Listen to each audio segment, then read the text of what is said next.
Frances Tiafoe celebrates during his Australian Open match against Grigor Dimitrov, at Melbourne Park, in Melbourne, Australia, on January 20, 2019. EDGAR SU, Reuters Frances Tiafoe just kept shaking his head and calling the whole thing crazy and unbelievable, which it all kind of is. That he reached his first Grand Slam quarterfinal on his 21st birthday by beating No. 20 seed Grigor Dimitrov 7-5, 7-6, 6, 6-7, 1, 7-5 at the Australian Open on Sunday. That he did it with the hydrating help of pickle juice guzzled during changeovers to fend off cramps. Story continues below. Advertisement that his shirt-removing, bicep-slapping victory poses paying homage to LeBron James have gone viral and might have caught the NBA superstar's attention. And, most poignantly of all, that Tiafoe is delivering on the promise he made as a kid to his mother and father, immigrants from Sierra Leone in West Africa, that one day he'd be a success. "I told my parents 10 years ago I was going to be a pro. I was going to change their life. My life," Tiafoe said, fighting tears after getting past Dimitrov, a two-time major semi-finalist who is coached by Andre Agassi. "And I'm in the quarters of a slam now. I can't believe it." He grabbed plenty of attention before Roger Federer's bid for a third consecutive title at Melbourne Park ended with a 6-7, 11, 7-6, 3, 7-5, 7-6, 5 loss to 20-year-old Stefanos Tsitsipas of Greece. Tiafoe proudly noted that he has been able to buy 2 homes for his folks. Tiafoe grew up around a tennis facility in Maryland where his father, whom he calls Pops, was a maintenance man. That background taught Tiafoe what he considers valuable lessons. "Look, I'm not saying you can't make it if you grew up from a wealthy situation. I mean, a ton of people have. But obviously that gave me an incentive, a reason to give, a reason to work every day, understand why you do it," he said. "Obviously it's how bad do you really want to be successful, essentially. Like, what does that really mean to you?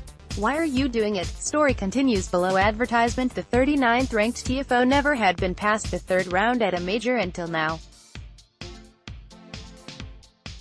And what a challenge awaits Tuesday. His quarterfinal match will be against 17-time major champion Rafael Nadal. "He's going to run me like crazy," Tiafoe said. "I've got to go to sleep now, matter of fact," and then, in either a bit of false bravado or a harmless joke, the American added, "Yeah, he better get ready." The second-seeded Nadal had very little trouble moving on, beating Tomas Berdych 6-0, 6-1, 7-6, 4, in a rematch of the 2010 Wimbledon final. On the other half of the men's bracket, 2018 Australian Open runner-up Marin Cilic was ousted by 22nd-seeded Roberto Bautista Agut 6-7, 6, 6-3, 6-2, 4-6, 6-4.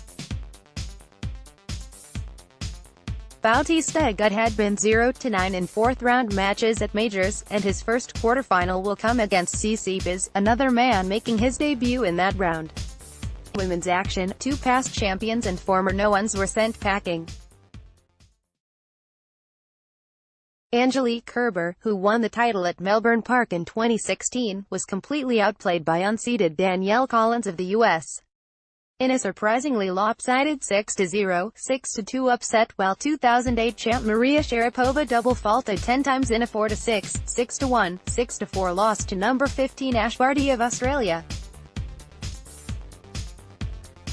Barty, the first woman to reach the quarterfinals at her country's slam since Jelena Dohakic a decade ago, now meets 2-time Wimbledon winner Petra Kvitova, a 6-2, 6-1 winner against 17-year-old Amanda Anisimova of the U.S. Story continues below. Advertisement: Collins' next opponent will be unseeded Anastasia Pavlyuchenkova, who got past 2017 U.S. Open champion Sloane Stephens 6-7, 3, 6-3, 6-3.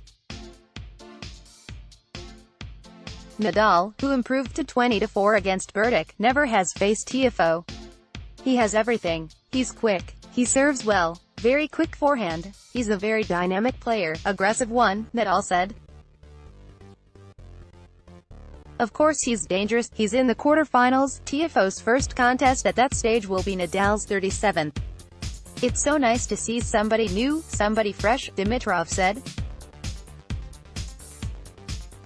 "I mean, everybody in the locker room likes him. If Tiafoe can pull off what would be a real upset, perhaps he'll bring out yet another variation of James's silencer celebration." Story continues below. Advertisement. After getting past Dimitrov, Tiafoe removed his shirt, flexed his arms and smacked his muscle, pounded his chest, then dropped to his knees and patted the court with both palms. As the crowd sang a chorus of "Happy Birthday" and a few rounds of "Oh, Frances Tiafoe," he sat on a sideline bench, covering his face with a towel. "I almost didn't do it today," he said about his post-match moves, "because I thought I was going to cramp.